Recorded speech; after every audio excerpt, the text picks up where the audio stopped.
우리가 살고 있는 이 시대의 최대 화두를 많은 사람들은 개인의 행복이라고 말합니다. 과거에는 국가 혹은 과거에는 어떤 공동체라는 강한 테두리가 있었던 반면 요즘은 국가보다 혹은 공동체보다 개인에 대한 관심이 많고 특별히 그 개인이 누리는 행복에 대하여 가장 관심이 많은 시대라고 합니다. 인류의 역사를 문자가 형성된 이후 대략 한 5,000년의 역사를 인류의 역사라고 합니다. 그 이전에 문자가 만들어지기 이전의 역사는 더 길게 있었겠지만 이 5,000년의 역사 속에 개인의 행복이 가장 이렇게 부각되는 시대는 역사 이래 없었다. 이런 연구 결과도 있는 것을 보면 오늘날 사람들이 개인의 행복에 대하여 그 어떤 시대 사람들보다 더 집중하고 있는 것은 사실인 듯 보입니다. 개인의 행복을 가장 중요시한다 이 말은 다른 어떤 가치보다 다른 어떤 것보다 이게 최고다라는 마음을 갖고 살아간다는 거죠. 금욕주의자들은 간혹 기독교에서 나왔던 타종교에서 나왔던 행복을 추구하는 마음, 이 복을 추구하는 마음이 잘못된 것이다 이렇게 말하기도 합니다.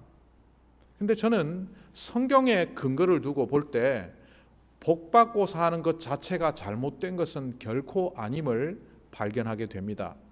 하나님께서 사람을 창조하시고 우리에게 첫 번째 주셨던 것도 복이고 그 복을 누리는 것이 행복이겠죠.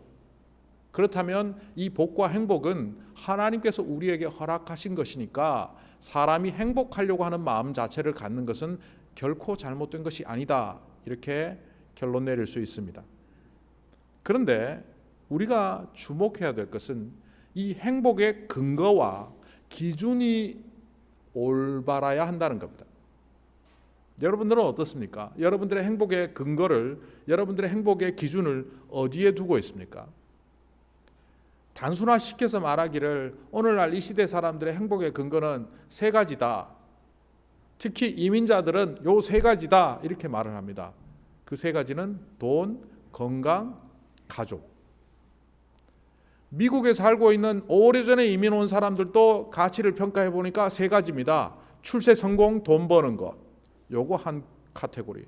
그 다음 이웃과 좋은 관계 누리면서 잘 지내는 것. 그리고 가족이 모두 건강한 것. 한인들이 갖고 있는 행복 기준이랑 이 땅에 사는 사람들의 행복 기준이란 별로 차이가 없어 보입니다.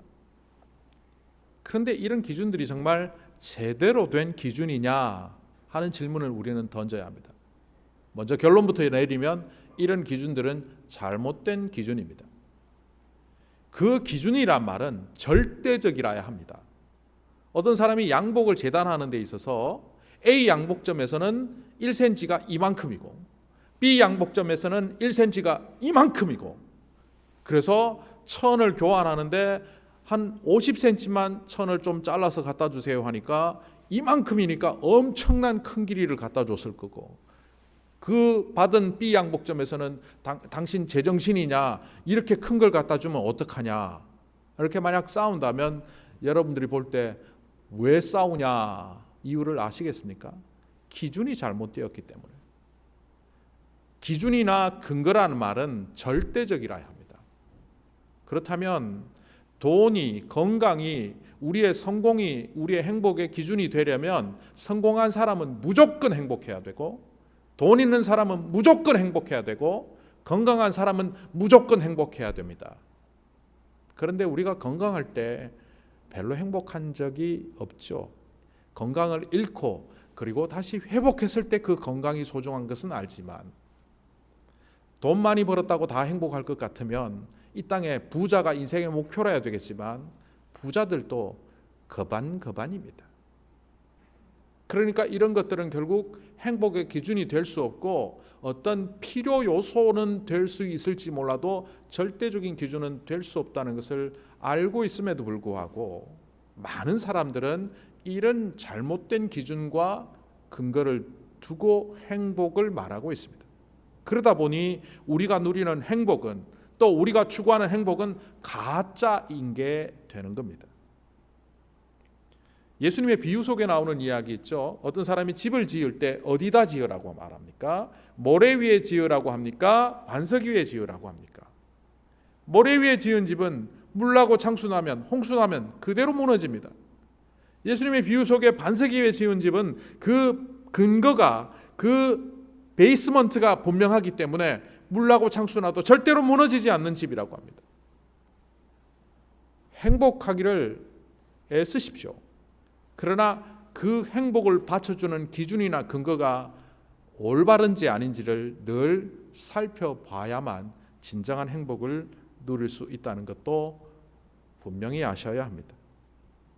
오늘 베레아에서 사역하는 사도 바울과 베레아 사람들과 이야기를 통해서 이 행복의 근거를 다르게 두고 있는 세 부류의 사람들을 살펴보며 우리를 투영해 보고자 합니다. 엄밀하게 얘기하면 오늘 성경에는 네 부류의 사람들이 나옵니다. 그런데 네 부류 중에 한 부류는 제외시키고자 합니다. 불안당들. 데살로니가에서 내려와서 2주 전에 말씀드렸습니다마는 바울 일행을 잡아 해하려고 하는 그 그룹들은 일단 제쳐놓고 베레아에서 사역을 하거나 사역의 대상이 되었던 그 사람들을 세 부류로 나누어서 살펴보고자 합니다. 첫 번째 그룹들은 베레아 사람들입니다. 복음을 순하게 받아들이는 이른바 오늘 성경의 표현대로라면 고상한 사람들을 말합니다. 베레아에 어떤 사람들이 있습니다. 이 사람들을 일컬어 과거의 번역에서는 신사적이다 라고 했습니다. 베레아 사람들은 신사적이어서 오늘 우리 말씀에는 어떻게 적고 있는지 다시 한번 제가 읽어보겠습니다. 베레아 유대 사람들은 데살로니가 유대 사람들보다 더 고상한 사람들이어서 아주 기꺼이 말씀을 받아들이고 그것이 사실인지 알아보려고 날마다 성경을 상고하였다. 따라서 그들 가운데서 믿게 된 사람이 많이 생겼다. 또 지체가 높은 그리스 여자들과 남자들 가운데서도 믿게 된 사람이 적지 않았다. 여기에 살고 있는 유대인들도 또 여기에 살고 있는 그리스 사람들도 신분이 낮은 사람이든 혹은 신분이 높은 사람이든 그 중에 일부 그룹들이 모두가 그랬다는 게 아니라 일부 그룹들이 바울이 전한 복음을, 하나님의 말씀을 순조롭게 받아들였고 그것을 더 정확히 알기 위하여 자기가 찾아볼 수 있는 성경과 정보들을 활용해서 믿음을 촉진시키는 데 애썼다 이런 말입니다.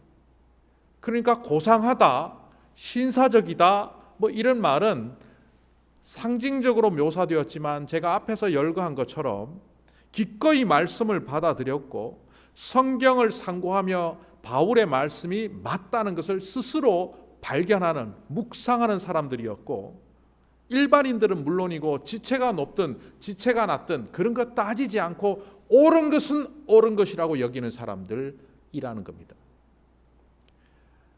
예수님의 고향 나사렛 사람들이 예수님을 구주로 받아들이지 않았던 이야기를 제가 말씀드린 적이 있습니다.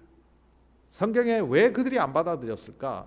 제가 혼자 묵상하면서 내린 결론은 어린 시절부터 보아왔던 예수란 사람이 이미 내가 다 알고 있는데 뭐 저런 애가 성장했다고 나이 30 됐다고 메시아라고 믿을 수가 없어. 자기의 정보, 자기의 경험, 자기가 알고 있는 지식을 통하여 옳고 그름을 판별하는 사람이죠.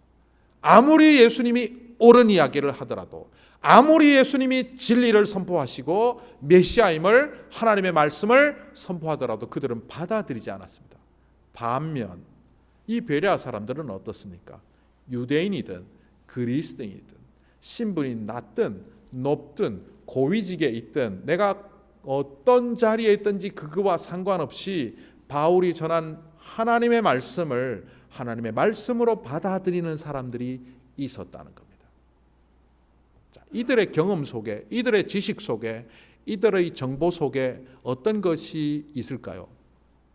이 예수를 믿는다는 것은 데살로니가에서 이미 사단이 난 것처럼 그 지역 사회로부터 소외될 수 있다는 것을 이들도 알고 있습니다. 이 사람들이 멍청이도 아닌 바에는 이 유대인을 통하여 전해진 예수 그리스도라는 이야기가 자기들에게 일정 부분 해가 될 수 있다는 것을 알고 있었습니다. 그럼에도 불구하고 이들이 신사적으로 또 경건하게 하나님의 말씀을 고상하게 받아들일 수 있는 이유가 어디 있습니까? 맑은 눈으로 그 음성을, 그 메시지를 들었기 때문입니다. 제가 간혹 설교자로 살아가면서 가끔 성도들의 이야기를 듣다가 좌절할 때가 있습니다. 제가 전한 메시지와는 전혀 다른 메시지로 이해하고 저한테 리플렉션을 해줄 때입니다. 어떤 때는 지난주 설교 말씀에 이런 얘기를 들었습니다 하는데 내가 그런 얘기를 한 적이 없는데 그 얘기를 들었다는 거예요. 그래서 집에 가서 원고를 샅샅이 뒤져봤습니다. 심지어는 어떤 때는 내가 원고에 없는 얘기를 했을까 싶어서 녹음 파일을 들으면서 내가 그런 얘기를 했는지 확인도 해봅니다. 원고에도 없고 녹음 파일에도 없습니다. 듣는 분이 자기의 경험과 정보 속에서 그 이야기를 왜곡되게 들은 것, 그것입니다. 그럼 그때 제 마음에 좀 좌절이 됩니다. 이렇게 사람들이 듣고 싶은 대로 듣고 자기 정보와 지식으로 왜곡시켜서 듣는데 내가 하는 설교가 과연 의미가 있나? 그때 성령님은 저에게 용기를 주십니다. 네가 한 말을 모든 사람들이 받아들이고 이해한다고 생각하지 마라. 너를 통해서 하나님의 메시지가 선포될 때 그 가치를 알아보는 사람들은 알아듣고 모르는 사람들은 모를 뿐 성령님께서 능력으로 역사하시는 것을 믿고 너는 다만 전할 뿐. 바울도 그러했던 것으로 보입니다. 그가 빌립보에 갔을 때, 데살로니가에 갔을 때, 또 갈라디아 지역과 비시디아 온 지역을 돌아다니면서 전도했을 때 그를 환영했던 사람도 있고 그의 메시지를 받아들였던 사람도 있는 반면 일부의 사람들은 오히려 메시지를 전한 그 하나 때문에 그를 죽이려고 하는 사람들도 등장했었습니다. 오늘날 저를 죽이려고 하는 사람들은 없지만 그 메시지를 듣고 이상하게 해석하는 분들이 있을지라도 그거와 상관없이 복음을 전해야 되겠다는 메시지를 생각을 성령께서 저에게 주셨습니다. 자, 그렇다면 이 베레아에서 신사적인 사람들로 분류되는 복음을 잘 받아들이는 이 사람들은 어떻게 해서 다른 사람들과 달리 이렇게 받아들일 수 있었을까요? 좀 전에도 말씀드렸습니다마는 그들이 만약 이 진리의 말씀을 들으면서도 이것을 나한테 이득이 되는지, 요 말씀대로 살고 예수 그리스도를 믿을 때 이것이 나에게 이득이 되느냐 손해가 되느냐 손실과 이득으로 따졌다면 그들 또한 이것을 받아들이지 않았을 겁니다. 그런데 이들은 다른 근거를 갖고 있었습니다. 여타 사람들과 다른 근거는 바로 영적 가치를 최고에 두는 겁니다. 오늘날도 신앙인들이 신앙이 잘 성장하는 사람과 잘 성장하지 않는 사람들을 보면 이렇습니다. 우리 목사님이 나를 참 아껴주시는 것 같아요. 좋은 겁니다. 타교의 성도인데 우리 목사님이 저를 참 잘 이렇게 챙겨주세요. 좋은 거죠. 그런데 어느 날 교회를 안 나가요. 타교인 이야기입니다. 왜 안 나가시냐니까 목사님이 자기를 무시한대요. 가만히 그 성도의 믿음의 근거를 살펴보니까 그 사람은 목사와의 관계 속에서 믿음이 올라갔다 내려갔다 하고 있습니다. 아하, 이분의 믿음이 시작부터 잘못되었구나. 우리가 하나님을 믿고 예배를 드리고 교회를 나오니까 우리는 전부 영적 가치에 근거해서 살아가는 것처럼 그렇게 생각합니다. 그러나 안 그렇습니다. 인간관계를 통해서 교회에 나오는 사람들도 있고 뭔가 이득이 생기니까 교회를 나오는 사람도 있고 하나님이 나에게 주시는 그 복, 세속적인 복만을 추구하며 교회에 나오는 사람들도 있고 목회자의 관계를 통하여 신앙생활하는 사람들도 있는데 이거는 전부 영적 가치가 아닙니다. 하나님께서 이 땅에 이 사람들에게 말씀해 주시는 그 말씀 속에 진리를 추구하며 살아가는 그 영적 가치를 붙잡을 때 우리의 믿음은 자라가고 우리의 믿음은 온전한 것이 될 뿐만 아니라 그 믿음이 자라감과 동시에 우리의 행복도 더 폭넓게 되는 겁니다. 예수 믿고 구원받고 복받고 잘 살면 된다, 이런 단순 논리를 갖고 있는 사람들 중에 많은 사람들이 사실은 영적 가치보다는 세속적 가치를 붙잡고 살아가기 때문에 말씀이 선포되고 성경을 내가 묵상하더라도 내 마음에 드는 구절만 들어올 뿐, 나랑 조금 불편한 것, 주님 뜻대로 충성하고 살아야 되는 것, 뭐 그런 얘기 들으면 다 삭제해버리는 자동 삭제 기능을 갖고 있는 성도들이 의외로 많다는 것을 우리는 알아야 합니다. 그러니까 이 베레아의 신사적인 사람들, 이 베레아에서 말씀을 깊이 상고하며 신분 여하와 상관없이 바울을 기쁘게 했던, 바울의 말씀을 잘 받아들이며 기쁘게 했던 이 사람들은 영적 가치를 최우선 가치로 두었고, 그랬기에 희생이 따를지라도 그 길을 가겠다고 하는 사람들, 바로 그들입니다. 이들은 이 땅을 살지만 하늘나라를 좀 맛보는 사람들입니다.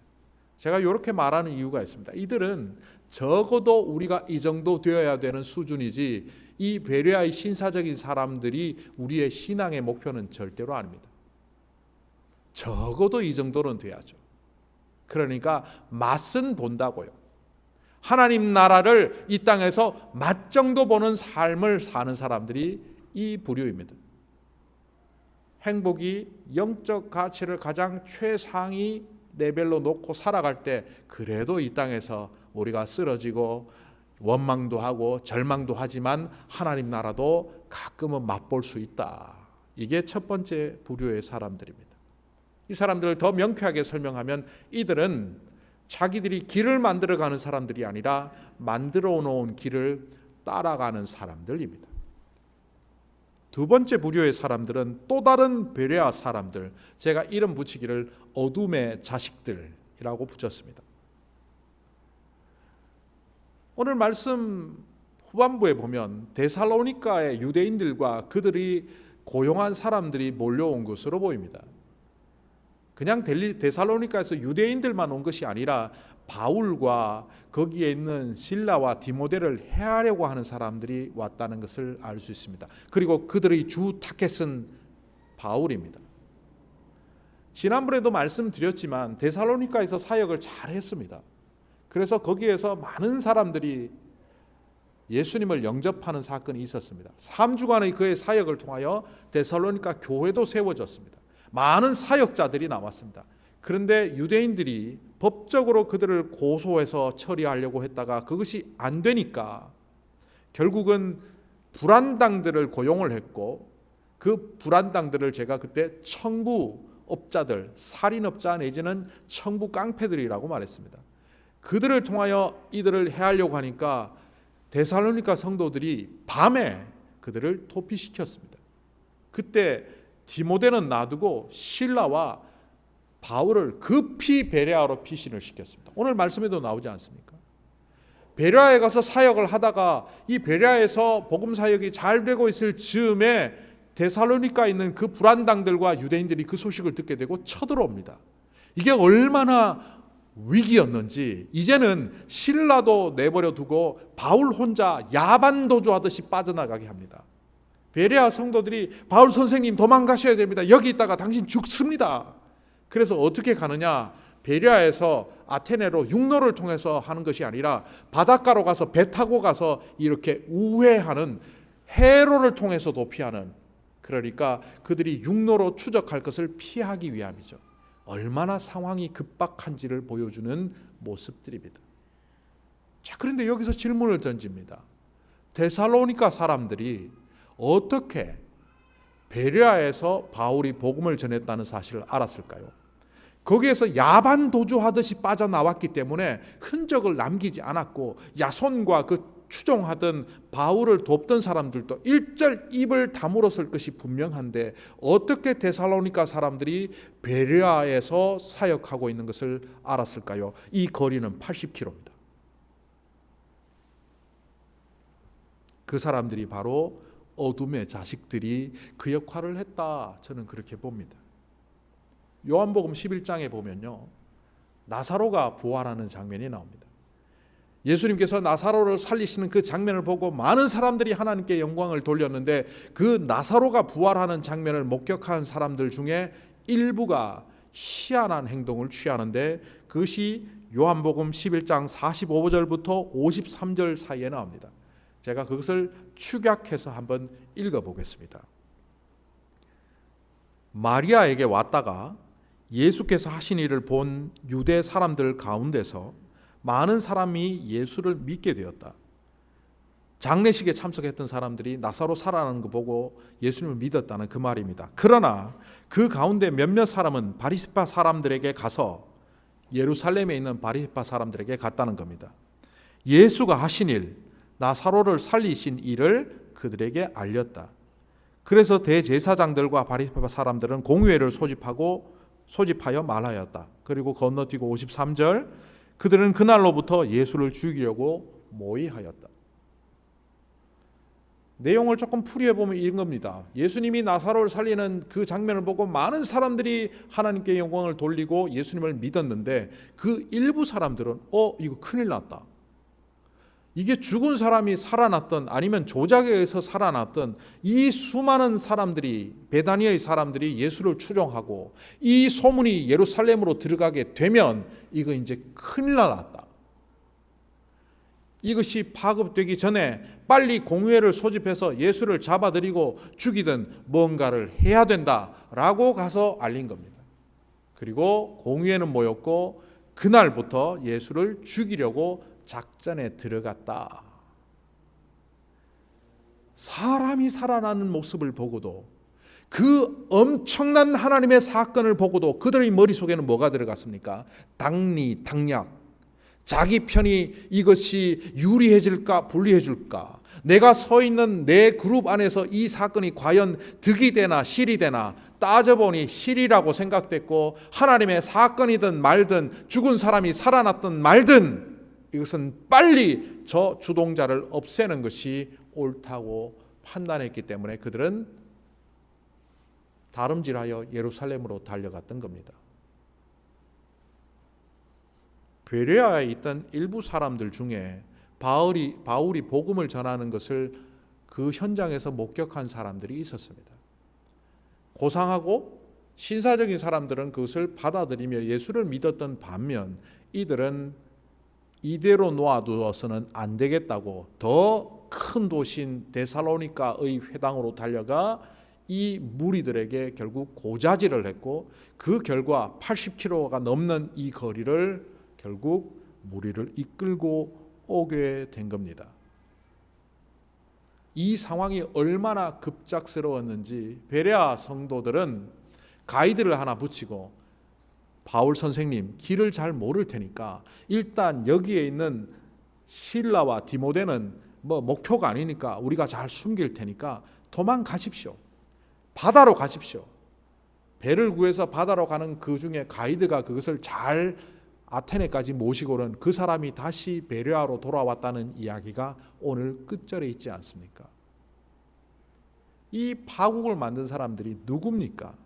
바로 베레아에서 하나님의 말씀을 들었음에도 불구하고 자기의 지식과 자기의 정보와 자기의 경험과 자기의 이익을 쫓아쳐 살았던 사람들, 바로 그들 때문에 이 파국이 온 것입니다.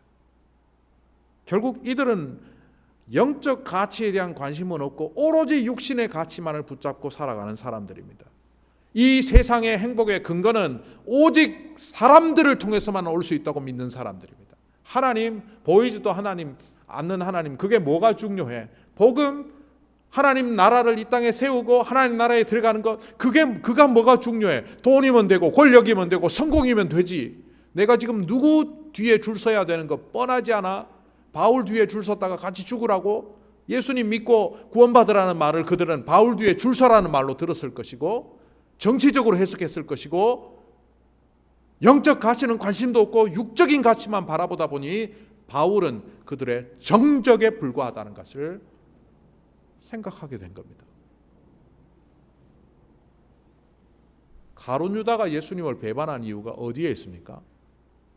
예수님이 3년 동안 행하셨던 수많은 병자를 고쳤던 사건, 물리로 걸으셨던 사건, 죽은 자를 살리셨던 사건, 그리고 하나님의 말씀을 귀하게 제자들에게만 특별히 풀이해 주셨던 그 말씀의 사역을 경험했음에도 불구하고 그는 그 모든 사건을 영적인 가치가 아니라 육적인 가치로 보았습니다.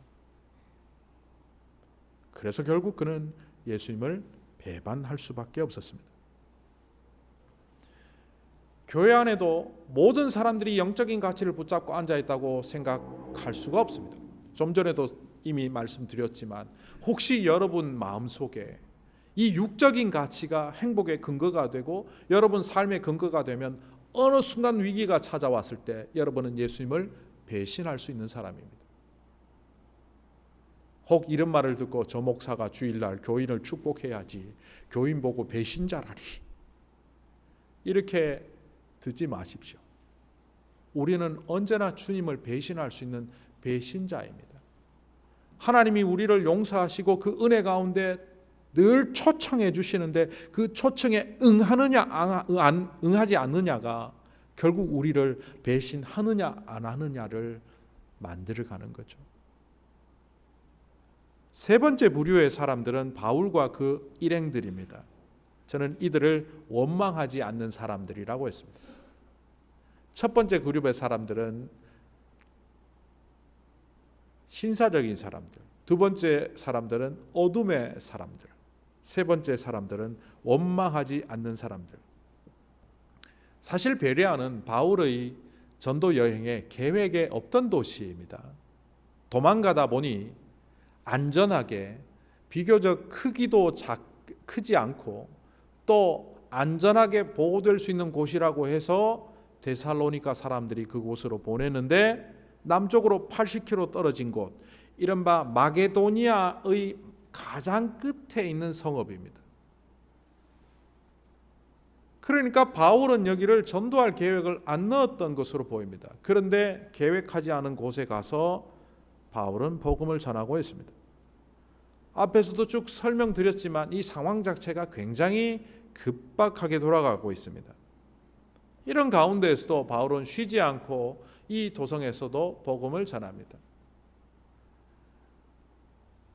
데살로니가에서 그 사단이 일어났고 그 앞에 빌립보에서도 감옥에 갇혔으면 베레아에서는 좀 쉬게 해주시면 좋을 텐데 결국은 이곳에서도 소동이 일어납니다.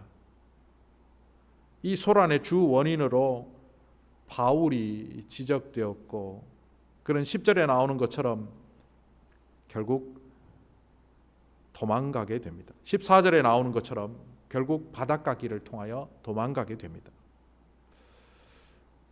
얼핏 그런 마음이 들 수 있죠. 내가 복음을 전하는데 왜 이렇게 가는 데마다 이렇게 힘들지? 그리고 자세히 보면요, 바울의 이 전도팀이 와해가 됐습니다. 바울의 전도팀은 바울, 실라가 두 명이 출발을 했고, 중간에 디모데가 합류했고, 드로아에서 누가가 합류해서 이 네 명이 완벽한 팀워크를 이루며 빌립보로 들어왔습니다.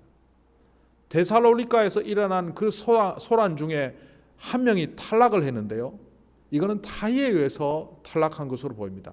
누가가 탈락해서 3명이 됩니다. 베레아에서 이 3명이 들어왔는데 결국 여기서 실라와 디모데는 남고 바울 혼자 아덴으로 가게 됩니다. 나중에 합류한다고 볼 수도 보겠지만 지금 현재 이 베레아의 상황에서 한번 보십시오. 누가 떨어져 나가, 실라, 디모데 떨어져 나가, 바울 혼자 결국 배 타고 아덴으로 도망가는 상황입니다. 팀은 와해되고 선교 사역은 가는 데마다 동네가 시끄럽고, 이 정도 되면 보통 사람들이 이렇게 생각하죠. 이 선교사의 길이 내 길이 아닌가? 제가 잘 알고 있는 한 선교사가, 개인적인 이야기니까 이름은 밝히지 말고 기도해달라고 보낸 메일에 나온 이야기입니다. 그 제가 설교 예화에 쓰되 이름은 말하지 않겠다고 했습니다. 이 선교사가 아프리카의 한 나라에서 선교 사역을 오랫동안 했습니다. 가족들이 같이 갔기 때문에 그 아이들이 어려서 갔다가 이제 커서 20살이 되었습니다.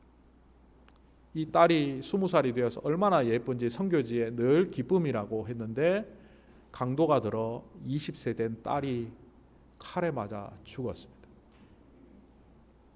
얼마나 힘들고 슬프고 아팠겠습니까? 그 슬프고 아픈 힘든 자리를 기도해 달라고 제게 이렇게 이메일을 보냈습니다. 그 이메일 중에 일부를 발췌해 보면 이렇습니다. 하나님을 향한 원망은 우리의 눈을 가립니다. 하나님을 향한 분노는 우리의 귀를 닫습니다. 하나님을 믿지 못하는 탄식은 우리의 마음을 닫습니다. 그 선교사의 마음에 원망이 일었겠죠. 원망이 일어나는 것을 눌렀습니다. 왜? 그것을 방치하면 우리의 눈을 가린다고 그는 믿었기 때문입니다. 그의 마음속에 하나님을 향한 분노가 일었을 겁니다.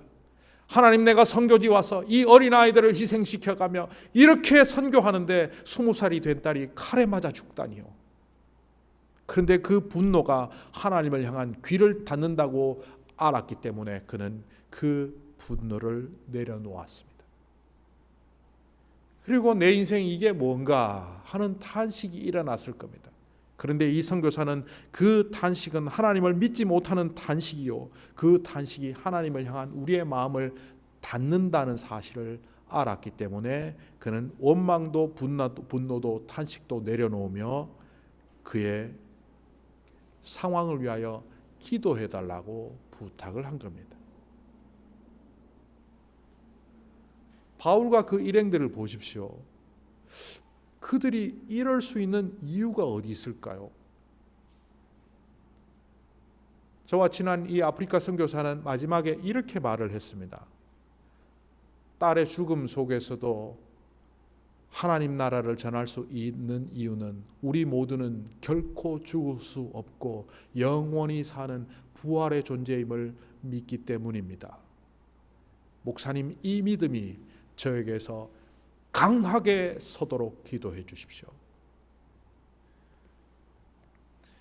하늘나라의 가치를 붙잡고 살아간다는 것은 단순히 닦여진 길을 걸어가는 사람들이 되겠다는 것이 아닙니다. 영적 가치를 존귀히 여기며 예배드리며 신앙인으로 살아가는 그 정도의 삶에 머물러 있는 것도 아닙니다. 부활을 말하고 있지만 우리의 부활을 세상이 믿어주지 않는 이유는 어디에 있겠습니까? 우리의 삶의 방식이 영적 가치를 존귀히 여기는 그 정도에 머물러서 늘 영적 가치와 세속적 가치를 무게 달아보는 삶을 살고 있는 우리의 모습을 보며 비겁해 보이기 때문 아닐까요? 바울과 초기 신약교회 성도들에 대한 기록들을 살펴보면 그들은 부활을 믿었던 것이 아니라 부활을 살았던 사람으로 보인다고 어느 신학자는 말했습니다. 부활을 살았다는 게 뭘까요? 우리는 부활을 말하지만 그 누구도 우리의 부활을 보며 부활을 들으며 그 부활하신 예수님을 목격하지 못합니다. 그런데 초기 신약교회 성도들과 오늘 말씀에 등장하는 바울과 그 일행들은 그들의 삶을 통하여 예수 그리스도의 부활을 보여주었습니다.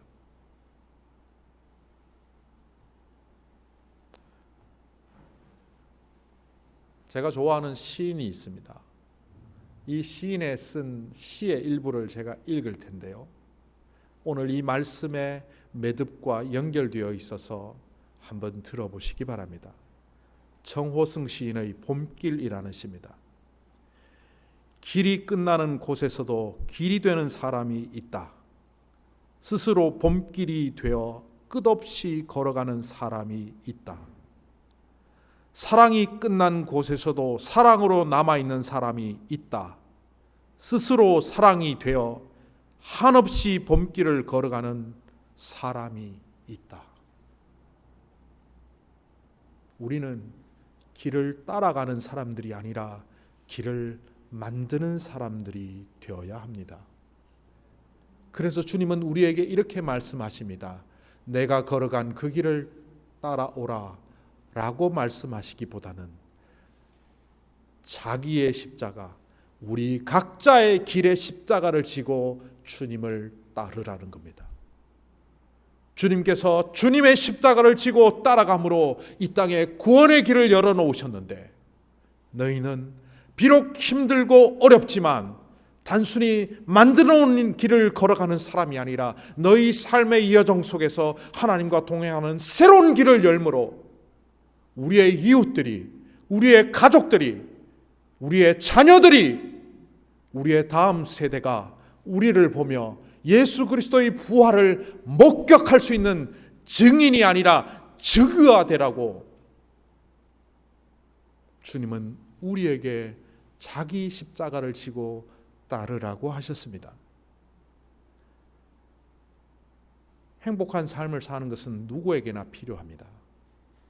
그러나 그 행복이 육적 가치에 기반하고 있다면 그 행복은 가짜입니다. 영적 가치를 존귀 여기며 그래도 폼나게 신앙생활하며 살고 있다고 하면 여러분들은 가끔가다 하나님 나라를 맛볼지는 모릅니다. 그러나 우리가 하나님 나라를 향한 새로운 길이 되어서 십자가를 지고 걸어가는 그 자리에 서 있는 사람이라면 우리의 삶은 이 땅에 있지만 이미 우리는 하나님 나라에 거하는 하나님 나라의 삶을 사는 자가 됩니다. 그렇다면 그것은 맛보는 삶이 아니라 이미 우리는 행복 그 자체, 내가 속한 가정, 내가 속한 공동체, 내가 속한 모든 곳에서 나로 인하여 사람들이 행복할 수 있는 행복 그 자체가 된다는 사실을 믿으며 오늘도 하나님의 말씀 앞에 걸어가는 우리 모두가 되기를 간절히 소망합니다.